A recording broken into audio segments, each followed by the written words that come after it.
Hello बच्चों, कैसे हैं आप सब। मेरा नाम है अमरजीत और मैं आपकी जीत का जरिया बनने आया हूं। मैंने एक बैच स्टार्ट किया है और ये उस बैच का तीसरा वीडियो है।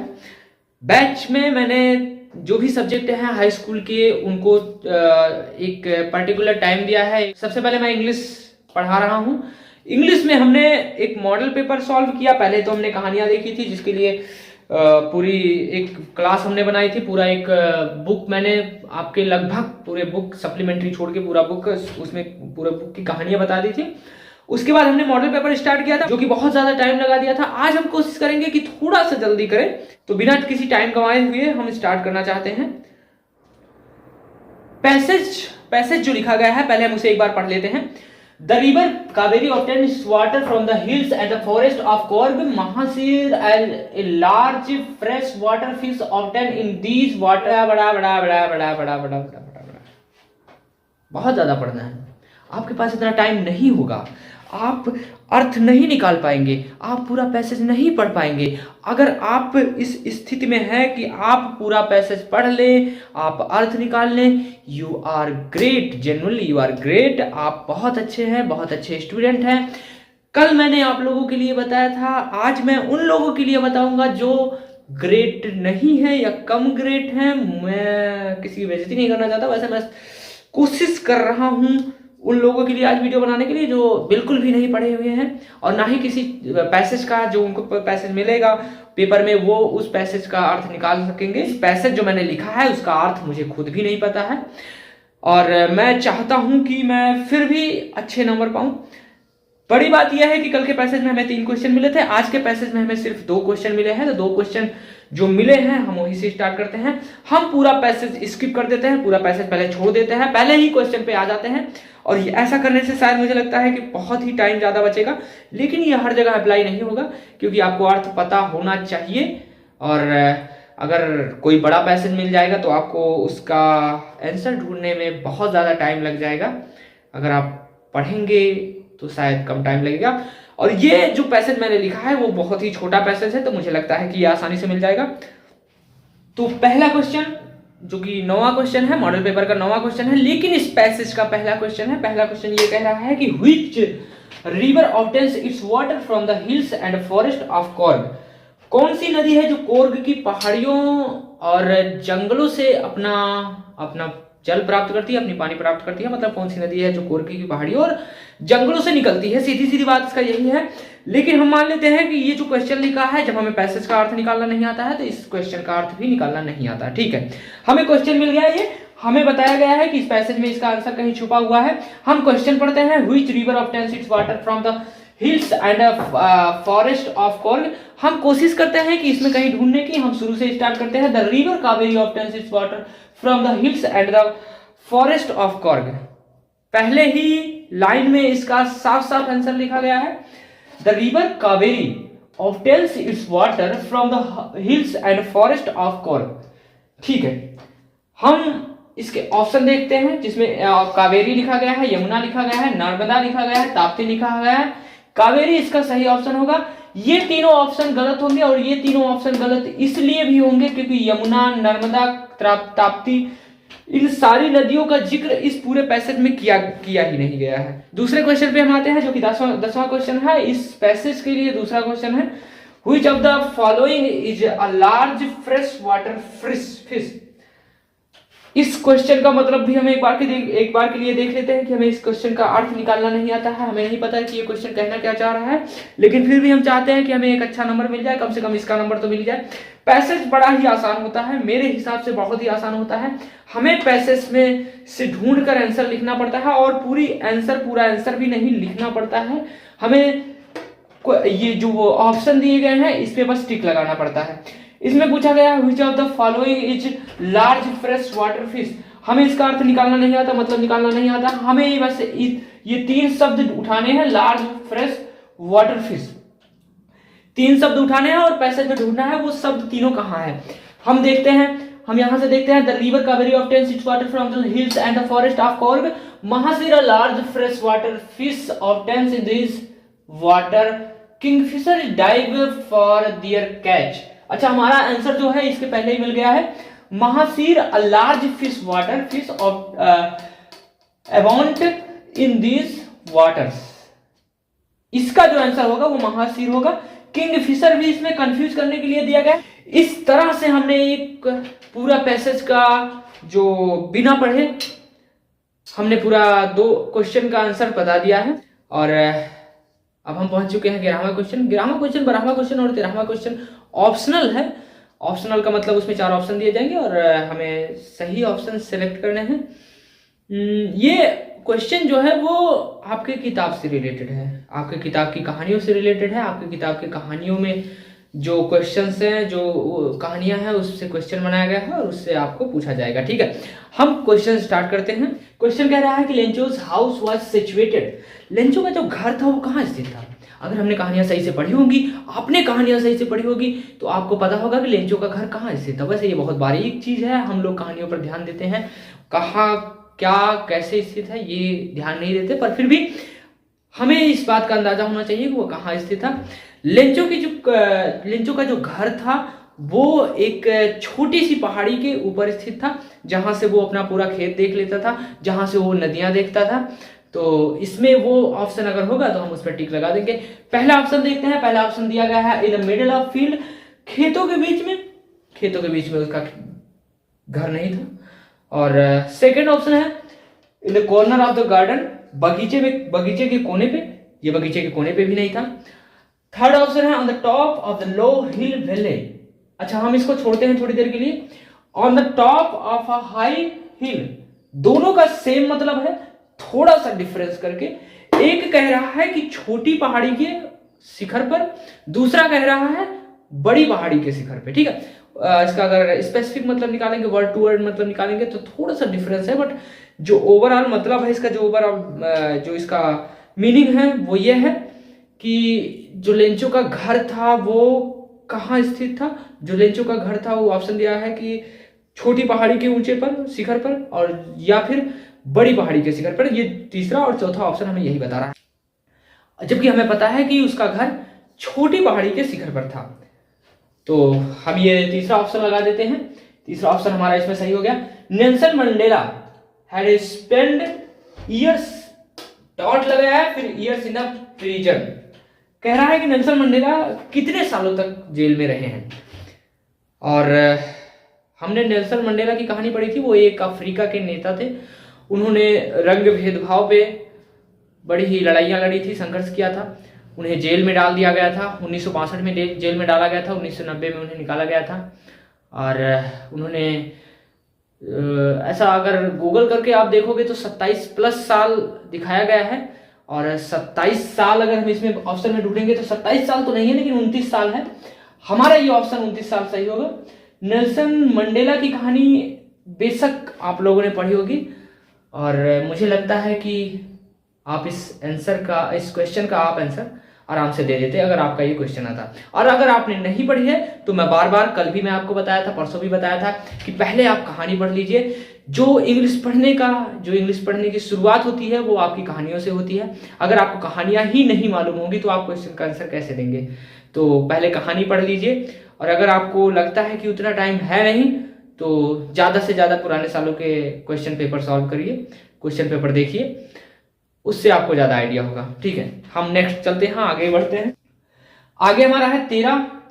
The bakers musical instruments is specially made of. Musical instruments होता है, म्यूजिकल इंस्ट्रूमेंट एक वाद्य यंत्र होता है। वाद्य यंत्र मतलब जो भी चीजें बजाई जाती है, जिससे धुन निकाली जाती है, जैसे बांसुरी हुई, नगाड़ा हुआ, तबला हुआ। ये ग्लिम्स ऑफ इंडिया हमारा एक चैप्टर है, उसमें से रिलेटेड है। ग्लिम्स ऑफ इंडिया में दिखाया गया है कि एक जो बेकर्स होते थे वो घूम घूम कर अपना एक यंत्र जो लिए रहते थे वो बजाते थे, और अपना जो भी सामान लिए रहते थे जैसे केक, वन और बिस्किट और ब्रेड, ये सब बेचते थे। ठीक है, तो हमारा क्वेश्चन ये नहीं है, हमारा क्वेश्चन ये है कि वो कौन सा यंत्र बजाते थे, और जो यंत्र बजाते थे वो किस चीज से बना था। बताया गया है कि प्लास्टिक से बना था, या आयरन से बना था, या बम्बू स्टफ से बना था, या स्टील से बना था। बम्बू स्टफ का मतलब देखो, प्लास्टिक का मतलब आप जानते हैं, आयरन का मतलब लोहा होता है, बम्बू स्टफ का मतलब लकड़ी के डंडे से होता है, या फिर स्टील से होता है। स्टील का मतलब स्टील होता है। हमें पता है कि वो बम्बू स्टफ से बना था। ठीक है, आगे एक पैसेज दिया गया है जो आपकी कविता से रिलेटेड है, जो आपकी कविता मतलब आपकी बुक की कविता से लिया गया है। एक आपके बुक में एक चैप्टर है अमांडा, जहाँ एक छोटी सी लड़की होती है जिसे बार बार रोका टोका जाता है और इस वजह से वो कल्पनाओं में अपना सोचने लगती है और उसमें बहुत खुश रहती है। इसकी जो एक पैसेज जो 2-3 लाइन लिखी गई है उसे हम पढ़ते हैं पहले, उसके बाद हम क्वेश्चन का आंसर देते हैं। ये है I am N orphan roaming the street, मैं एक अनाथ लड़की हूँ और मैं गलियों में घूमती हूँ, इसका मतलब यही है। दूसरी लाइन है I pattern soft dust with my hushed bare feet, मैं मुलायम धूल पर अपने पैरों से आकृतियां बनाती हूँ, इसका ये मतलब हो गया। The silence is golden the freedom is sweet, उसके हिसाब से ये जो साइलेंस है, ये शांति है, वो बड़ी अमूल्य है। और जो फ्रीडम है, जो स्वतंत्रता उसे मिली है, जैसा कि उसे बार बार रोका टोका जा रहा था, तो वो अगर वो उसका कहना है कि ये स्वतंत्रता ही बड़ी ही मधुर है, मतलब बहुत अच्छी है, मनोहर है। चलिए, ये तो रही पैसेज की बात। अब हम क्वेश्चन पे आते हैं, जो हमारा मेन काम है। क्वेश्चन पर आते हैं। पहला क्वेश्चन जो कि इस पैसेज का पहला क्वेश्चन है, जबकि हमारे क्वेश्चन पेपर का 14वां क्वेश्चन है, जो कि कहना चाह रहा है कि who does the I prefer to in the above extract. ये कह रहा है कि जो आई रिलेटेड है वो किससे रिलेटेड है, आई किसके लिए प्रेफर किया गया है, आई किसके लिए दिखाया गया है इसमें। आई हमने ये पूरी कविता पढ़ी है, जबकि कविता के इस पैसेज में अमांडा का कहीं नाम नहीं लिखा गया है। अगर आप इसका अर्थ निकालना जानते होंगे या फिर आपने उस समय बहुत मेहनत से पढ़ा होगा जब आपके टीचर आपको वो कविता पढ़ा रहे थे, तो आप इस सवाल को, इस क्वेश्चन को बड़े ही आसानी से लगा सकते हैं। और अगर आपने नहीं पढ़ा होगा तो कम से कम मैंने जैसा कहा था पहले दिन कि कम से कम आपको कहानी उस छोटी सी बच्ची के बारे में पता होना चाहिए। एक छोटी सी बच्ची है अमांडा, और ये आई उसी के लिए प्रेफर किया गया है। इसमें बताया गया है आई फादर के लिए प्रेफर किया गया है, जो कि बिल्कुल ही गलत है। इसमें बताया गया है कि पोइट के लिए प्रेफर किया गया है, जो कि बिल्कुल गलत है, लेकिन ये डाउटफुल है। अगर आपको नहीं पता होगा तो आप डेफिनेटली पोइट पर लगाकर चले आएंगे। तीसरा है मदर, जो कि गलत है। चौथा अमांडा है, जो कि सही है। ठीक है, हम 15वें क्वेश्चन पे आते हैं। 15वां क्वेश्चन कह रहा है कि which word is opposite the restriction, जो बांधा है। रेस्ट्रिक्शन मींस होता है बांधा, किसी को बांधना, रोकना, टोकना। इसका अपोजिट क्या है, विलोम शब्द क्या है? तो अगर मैं आपसे हिंदी में पूछूं कि किसी को रोकना, टोकना या बांधना का विलोम शब्द क्या होगा? किसी को बांधने का विलोम शब्द खुला छोड़ना, स्वतंत्र करना। स्वतंत्र का मतलब होता है फ्रीडम, और हमें पता चल गया है कि इसका फ्रीडम आंसर आने वाला है। इसका ऑप्शन ए है ऑर्फन, ऑप्शन बी है पैटर्न, ऑप्शन सी है फ्रीडम और ऑप्शन डी है हसड। किसी भी ऑप्शन से मुझे कोई मतलब नहीं है, ये ऑप्शन फ्रीडम सही है, इस पर हम टिक लगा के चले आएंगे। ठीक है, आगे बढ़ते हैं। 16वां क्वेश्चन हमारा अपने आप में एक यूनिक क्वेश्चन है, जो कई सारी चीजें हमें सिखा के जाएगा, तो हम इस क्वेश्चन पे थोड़ा सा ज्यादा ध्यान दे देंगे। 16वां क्वेश्चन क्या कह रहा है हम देखते हैं। 16वां क्वेश्चन कह रहा है कि where of the following is are true with reference to the story of a triumph of surgery। a triumph of surgery आपके सप्लीमेंट्री पार्ट का एक कहानी है। सप्लीमेंट्री पार्ट से एक कहानी लिया गया है, जिसमें एक लेडी होती है, आप लोगों को कहानी पता होगा, और अगर नहीं पता है तो मैं आपको कहानी बता देता हूँ।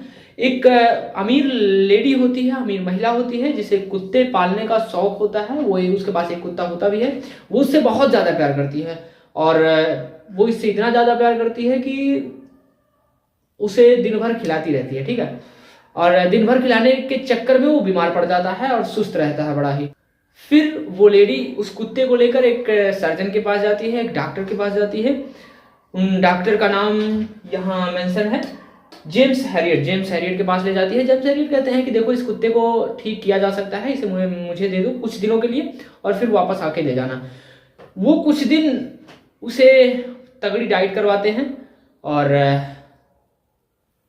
फिर वो कुत्ता ठीक हो जाता है। ठीक है, ओवरऑल कहानी यही थी, थोड़ा सा बड़े में हो सकती है, मैंने शॉर्ट में सुनाई। आगे कह रहा है कि पहला जो है वो मिसिस पम्फ्री, मतलब वो लेडी का नाम है Pomfrey, was a poor lady. क्या वो एक गरीब महिला थी? नहीं, वो गरीब महिला नहीं थी, वो बहुत ही अमीर महिला थी। तो ये हमारा गलत हो गया। दूसरा क्वेश्चन है, दूसरा ऑप्शन है, ऑप्शन नहीं है ये, अभी क्वेश्चन ही है। Tricky suffered because of over eating. Tricky उस कुत्ते का नाम था जो कि बीमारी से ग्रसित था। ओवर ईटिंग मतलब ज्यादा खाना, ज्यादा खाने के चक्कर में वो बीमार था। हाँ, ये बात सही है, ये ऑप्शन सही है। ठीक है, हम इसको गलत काट देते हैं क्योंकि वो गरीब महिला नहीं थी। हम इसे सही काट रहे हैं क्योंकि ट्रिकी जो था वो कुत्ता था, वो बीमार था क्योंकि वो बहुत खाता था। तीसरा है tricky was a very active dog, वो बीमार था और सुस्त रहता था, तो वो एक्टिव डॉग नहीं हो सकता है। एक्टिव डॉग का मतलब है बहुत ही चुस्त दुरुस्त और सक्रिय कुत्ता, नहीं ये वो नहीं था, ये तो बीमार था, ये बीमार था और इसको हमने काट दिया, बीमार लोगों से दोस्ती नहीं करनी चाहिए। चौथा है James Harriet was a veterinary surgeon, James Harriet veterinary surgeon थे, ऑफकोर्स थे वो, इसलिए उनके पास ले गई थी वो। ठीक है, ये सही है, दो गलत है, ये सही है, दो सही है, ऐसा कैसे हो सकता है? ये अभी तक क्वेश्चन था, अब आंसर आ रहा है, इस प्रकार का आंसर आएगा। देखो पहले ये क्वेश्चन आएगा, इसमें से आपको छांटना होगा कि कौन कौन सही है, पहले तो ये काम करना होगा। ऐसे क्वेश्चन यही सिखाते हैं, मैंने आपको पहले बताया था कि ये क्वेश्चन को सिखा के जाएगा, और वो यही सिखा रहा है कि 4 या 5 जो भी आपको लाइनें लिखी रहेंगी उसमें से छांटना है कौन सा सही है और कौन सा गलत है, एंड देन उसके बाद आपको ऑप्शन चेक करने पड़ेंगे। आप पेंसिल लिए रहे हैं और जब वहां पेपर मिलेगा तो आप उसमें टिक लगा लेना अपने हिसाब से हल्का सा, ताकि समय पड़ने पर मिटाया जा सके। ठीक है, हम ऑप्शन देखते हैं ओनली वन। पहला ऑप्शन कह रहा है कि सिर्फ ऊपर की जो लाइनें 4 लिखी गई हैं उसमें से सिर्फ पहला सही है। हम पहला ऑप्शन देखते हैं, नहीं ये तो हमने पहले ऑलरेडी गलत लगा दिया था, क्योंकि वो एक पुअर लेडी नहीं थी, वो एक गरीब महिला नहीं थी, वो अमीर थी, काफी अमीर थी, तो पहला ऑप्शन गलत हो गया। बी ऑप्शन देखते हैं, बी ऑप्शन कह रहा है कि only second and fourth, second और फोर्थ हमने ऑलरेडी लगा रखा है, तो सेकंड और फोर्थ ये ऑप्शन सही हो जाएगा। सी ऑप्शन गलत हो जाएगा, अगर एक ऑप्शन सही है तो बाकी सारे ऑप्शन गलत हो जाएंगे, लेकिन एक बार हम सी ऑप्शन देख लेते हैं, only first second and third. First option कैसे सही हो सकता है अगर यहाँ फर्स्ट ऑप्शन गलत है, यहां भी हमने लगा रखा है, ये ऑल ऑफ एबो मतलब सब सही बता रहा है, सब सही नहीं है। ठीक है, 17वां क्वेश्चन कह रहा है what did Hari Singh actually want from Anil, ये भी सप्लीमेंट्री से लिया गया है, सप्लीमेंट्री से लिया गया है। ये क्वेश्चन आप तभी लगा सकते हैं जब आप कहानी बढ़िया से जाने रहेंगे, अगर आप जानते हैं तो आप लगा सकते हैं और बहुत अच्छी बात है, अगर आप नहीं जानते तो मैं बताता हूँ, धीरे धीरे करके थोड़ी थोड़ी कहानियां मैं बता दूंगा। हरि सिंह अनिल से क्या चाहता था? देखो हरि सिंह एक चोर होता है, ठीक है, और वो अनिल के घर में काम करने लगता है इस इरादे से कि एक दिन सारा माल हड़प के और भाग जाएगा। लेकिन एक दिन जब वो चोरी करता हुआ पकड़ा जाता है तो अनिल उसे ईमानदारी और अच्छाई का एक ऐसा सबक सिखाता है कि वो हरि सिंह फिर चोरी का रास्ता छोड़ के और फिर सही रास्ते पे आ जाता है। तो ओवरऑल कहानी यही है। अब इसमें पूछा गया है कि what did Hari Singh wants from Anil, Hari Singh Anil से क्या चाहता था, तो इसका सही ऑप्शन होगा मनी। मनी हमारा पहला ऑप्शन है, तो पहला ऑप्शन सही हो जाएगा। 18वां क्वेश्चन है what does Horace Danby like to collect, Horace Danby क्या कलेक्ट करना चाहता था? एक्चुअली ये भी एक चोर की कहानी है, एक चोर जो एक अच्छा सा ताला बनाना चाहता है और जैसे किताबें चुराने का, किताबें इकट्ठा करने का शौक था, वो लोगों के घर में जाके किताबें चुराता है। और एक दिन वो किसी के घर में चुरा रहा होता है कि अचानक उसे एक लड़की मिलती है, एक लेडी मिलती है, एक महिला मिलती है, और उसे लगता है कि ये उस घर की मालकिन है, और वो महिला भी ऐसा ही कुछ कहती है। लेकिन बाद में पता चलता है कि वह भी ये चोर थी और वो भी चोरी करने आई थी।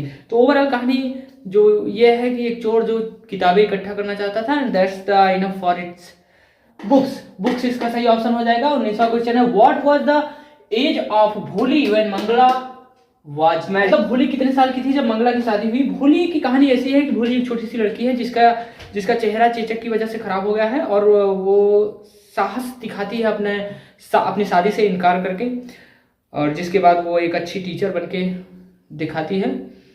ओवरऑल कहानी यह है कि जब उसकी शादी, मंगला की जब शादी हुई थी तो उसकी एज सिर्फ 7 साल की थी। ठीक है, इसका सही ऑप्शन ये हो जाएगा। 20वां क्वेश्चन है I want to know what you have doing to my chairs upstairs, who said this footprint without feet. एक कहानी है, एक सप्लीमेंट्री कहानी है जिसमें दिखाया गया है कि एक साइंटिस्ट होता है, उसने किसी तरकीब से अपने आप को अदृश्य कर लिया था। अदृश्य का मतलब होता है कि अपने आप को गायब कर लिया था, और फिर वो लोगों के घर में जाके तोड़फोड़ करता था, और लोगों को शक होने लगा कि बिना किसी आने के कैसे दरवाजा खुल गया, कुर्सियां कैसे इधर से उधर हो गई, टूट फूट रही हैं।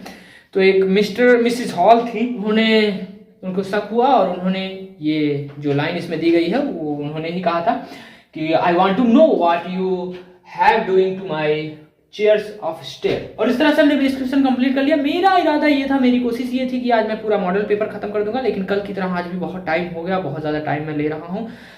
तो वैसे कल से जल्दी आज मैंने कोशिश की जल्दी जल्दी क्वेश्चन सॉल्व करने की, पर फिर भी बहुत ज़्यादा टाइम लगा। एक रिक्वेस्ट जो मैं नहीं पूरी कर सका वो किसी स्टूडेंट की थी कि ट्रांसलेट आज बताना है। ट्रांसलेट मैं कल बता दूंगा, लेकिन ट्रांसलेट मैं बताऊंगा तब जब आप ये जो होमवर्क है इसे आप याद कर लेंगे। देखिए, अगर आप ये याद कर लेते हैं तो कल बड़ा ही आसान हो जाएगा हम लोगों के लिए, हम दोनों के लिए, और आप बेहतरीन ट्रांसलेटर बन सकते हैं और अच्छे से समझ सकते हैं। ठीक है, तो आज की क्लास बस यहीं तक। जय हिंद।